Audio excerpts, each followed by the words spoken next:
We try to take lessons learned in urban policing, urban crime prevention, crime theory, and apply it to wildlife protection. Mainly what we've been focused on is elephants, rhinos, and tigers, because those are the big key species animals that bring in a lot of donor funding, and also it's an idea that if you're protecting the highest species up in the food chain, you're kind of protecting the rest of the forest as well. The biggest thing is that when you're out in a protected area, there is no ability for animals to call the police. I call it the silent victim problem. And therefore, it's up to the rangers around the world who spend, all of their careers and their lives looking for threats to identify every threat, from the smallest, tree harvesting to the most serious forms of poaching.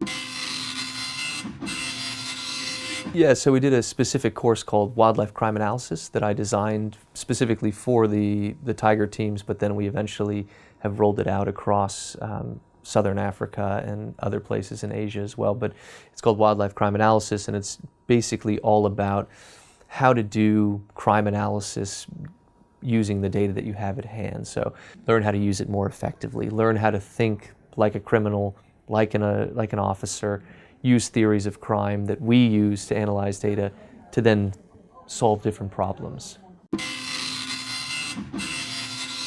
It's usually with elephants, it'll be a satellite collar where they put it on the elephant and they can see how the elephants will move around. You might be able to see when the elephant starts doing something unnormal. It starts moving into an area it shouldn't be, or moving very fast. And that can be used as a warning system to say, hey, maybe we should go see. And maybe it's just a fight, or maybe it's some other disturbance, but it could also be something more serious.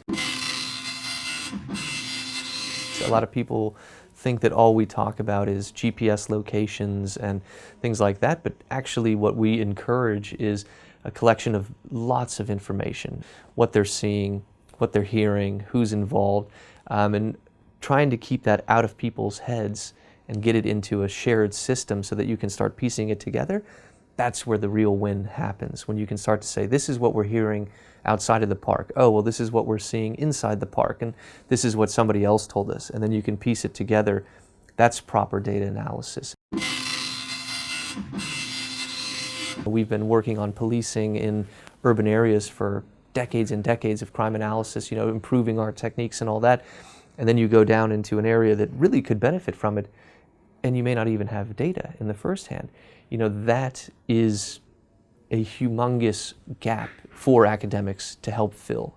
That's what I like to see, is to give that little bit of access to information and watch people suck it up and go, hey, this really helps me.